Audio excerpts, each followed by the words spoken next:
Hey everyone, this is my second SketchUp lesson for my video game students. So I'm in a new SketchUp session and I deleted the little person that was in there. So the topics that I'd like to try to cover today are over here on the left hand side, and we'll see how far we get in this one video. So the first thing is views. So over here on the right, this icon right here is called views, and if you highlight over it, it will say views. And if you click on it, this is just really handy, especially for a beginner. I like starting off in the top view. So just click on the top of the house and now you're looking down. Architects and engineers call this plan view sometimes, but basically it's top-down view. So now the cool thing that I can do is I can just start drawing. So I can come over here and I typically start off drawing with just the line tool, or the pencil tool, or the rectangle tool. Those are the two most common. The other thing that I want to show you, number 2, is the instructor. And the instructor is over here. It's a little graduation cap. And if you click on it, it now shows you a little tutorial, which is really cool. A little mini video and some information. And whatever tool you have selected over here on the left, it then shows you a tutorial. So if I choose the eraser tool, you'll see it shows you how to erase. So it's a really nice built-in system, and especially if you forget. I'm going to go ahead and just close it for now and get in here. Okay, so I'm going to go ahead and in the top view, and I'm just going to go ahead and start drawing. I'm just going to make a really simple shape. Remember that when you are drawing, it's best if you can stay in one of the 3 axes. Okay, so you'll see that as I'm drawing here, it might be a little tough to see, but I want to stop. I want this next dot that I lay down, this next point that I lay down, to be exactly in line with this dot right here. So the cool thing is sometimes as you're getting close to it, it will draw, and I don't know if you can see it there, but there's a green dashed line. It's very faint that you can actually see. Okay, if you don't see a line, you can come up here and you can just hold right over that point, and then as you come down, there is a green dashed line, basically saying that I'm connecting to the green axis. And so now that spot right there is both red and green, and it means that I'm exactly in the right spot. So if I click, I lay it down, and then I just come right back up here, click again, and because I made a closed shape, I now have an actual face. Okay. Okay, so number 3, the selection tool. So the selection tool is just the arrow, and you can select a bunch of different things. So for instance, I can just click on this face right here, and you'll see that the whole face gets selected, and then whatever I want to do next will happen to that face. If I click just on an edge, you can see that this edge now is blue, and that means that it's selected. If I want to select more than one edge, I just hold down the Shift key, and then I click on this edge over here, and now I've got 2 edges selected, and then 3 edges selected. And then if I want to deselect, again, I just hold down the Shift key. You'll see I have a little plus and minus there, and I can now click on this edge here, and it should deselect it. Okay, so deleting things, when you have them selected, if you press the delete key, it then is going to delete them and get rid of them. And it looks like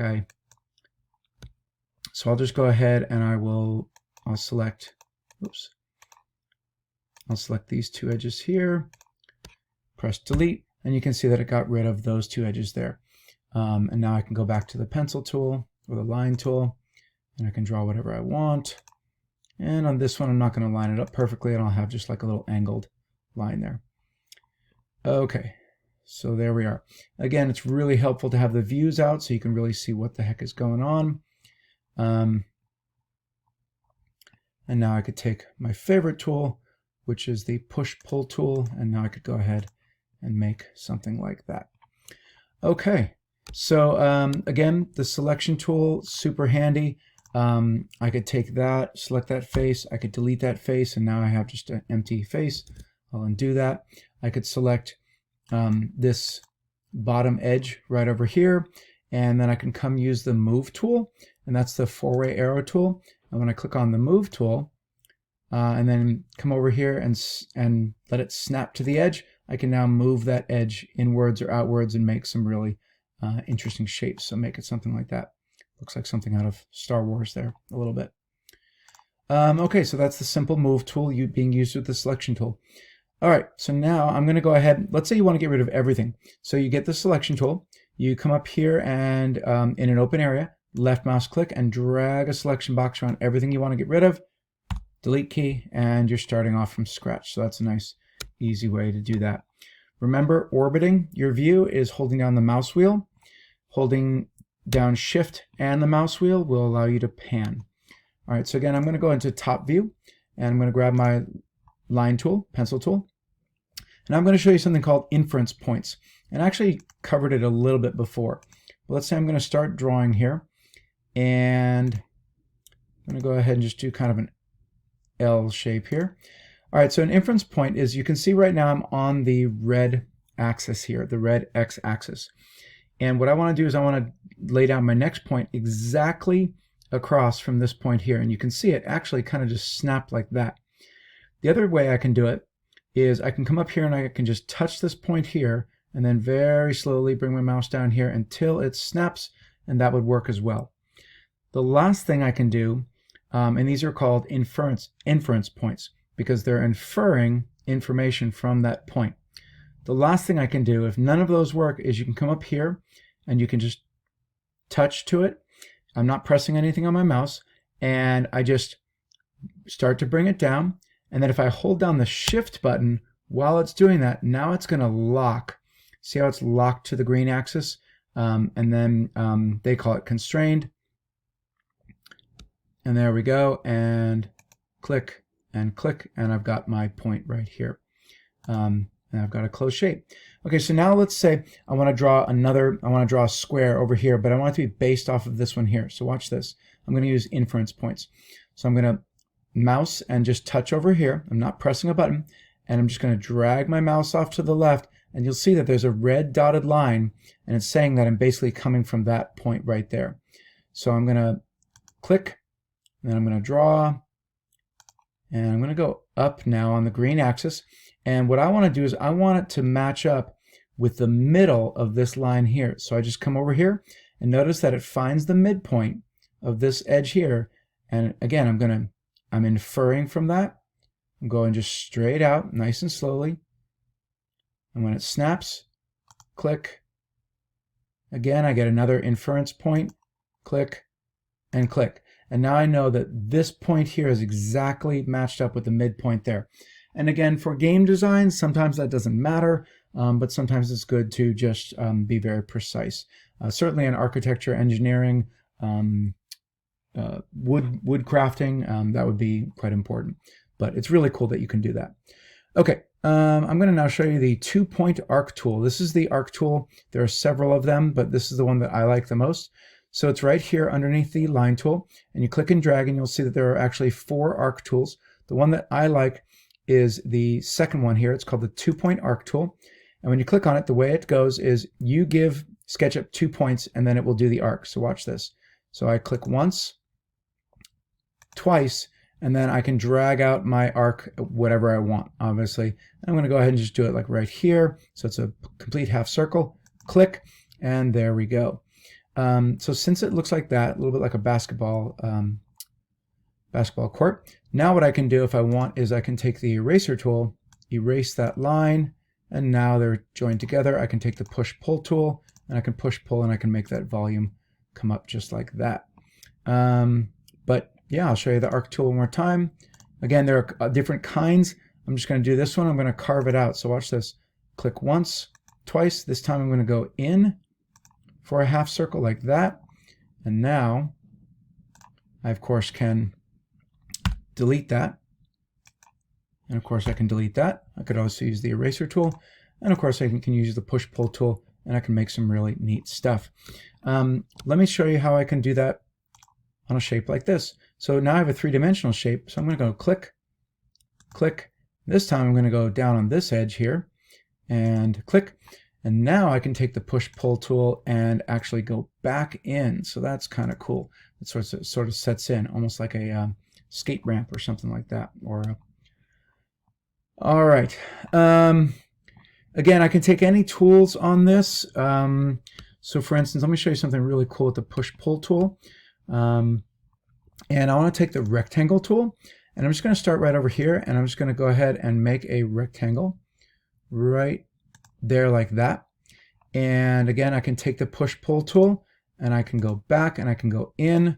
So I've got a little bit of an inset doorway. If I want to carve through a shape, you can actually use the push-pull tool as well. So check this out. I want to cut a hole, like a window going right through this. So I'm going to click, and I'm going to make a rectangle right through here. Now watch this. So I'm going to take the push-pull, and again, I can pull outwards, but I'm going to push all the way in. Now watch this really coolness. I'm going to go all the way back, and watch this. I'm going to just touch. You see how I'm touching that top edge there? And when I click, you'll see I actually cut all the way through. And that's because I inferred and I touched this edge over here. So I'll show you that again. Let me see if I can rotate the view while I'm doing it so you can see it. So again, start the push-pull process. I'm going to hold down my mouse wheel now and rotate around. This is cool. I'm going to come out here to the other side, and when I click, boom, it carves right all the way through. It's super cool. I never get tired of doing that. And again, you can do that with all different kinds of shapes. So let's see. There is a circle tool here. It's hiding right underneath the rectangle tool. So if I come out here and I just click and I drag and I create a circle like that, again, same thing, push pull, I can go out, but I can go all the way in, touch the bottom edge of the ground, and you'll see that I actually carved a hole all the way through. So that's really cool. And for your video games, you could actually have a character then drop down through here and go to another level. I mean, SketchUp is just awesome to be able to create environments and buildings and things like that. And as I said, anything you model in SketchUp can then be brought over into Blender, and I will show you that in another video coming up soon. Okay, so I got up to number 5 here, and I think that's where I'm going to stop this video because I'm about 12 minutes in, and I showed you enough cool stuff that you can really tear things up and kind of explore with it. Oh, I will show you if you want to make an arched doorway. Go back to the rectangle tool. And so let's say I draw a little doorway like this, and then I go to the arc tool, and again I'll go click, click, draw an arc, real simple, grab the eraser, get rid of that line so it's all a single face. Again, push pull, go in a little bit, selection tool, select that face, delete it, and you now have a classic arched. And you can see everything's inside, so that's really cool. Okay, so that's going to be it for this second video. I hope this helped you out. I hope you enjoy SketchUp as much as I do. I will see you in the next video where we will finish up steps 6 and 7, some really cool stuff. So I will see you then.